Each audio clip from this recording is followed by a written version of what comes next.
Syederalun, Presiden Rusia Vladimir Putin melakukan pembalasan atas sanksi internasional yang diterapkan kepada negaranya. Dikutip dari Reuters, Rusia akan memerintahkan pembayaran dalam rubel untuk gas yang dijual ke negara-negara yang tidak bersahabat. Harga gas Eropa langsung naik di tengah kekhawatiran kebijakan tersebut atas memperburuk krisis energi. Negara-negara Eropa dan Amerika Serikat telah memberlakukan sanksi berat terhadap Rusia sejak Moskow mengirim pasukan ke Ukraina pada 24 Februari 2022. Di sisi lain, Eropa sangat bergantung pada gas Rusia untuk pemanasan dan pembangkit listrik. Kondisi inilah yang membuat Uni Eropa terpecah mengenai apakah akan memberikan sanksi pada sektor energi Rusia.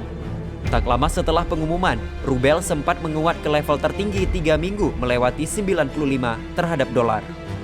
Rubel ditutup pada level 97,7 terhadap dolar. Level tersebut masih melemah lebih dari 22% sejak 24 Februari lalu.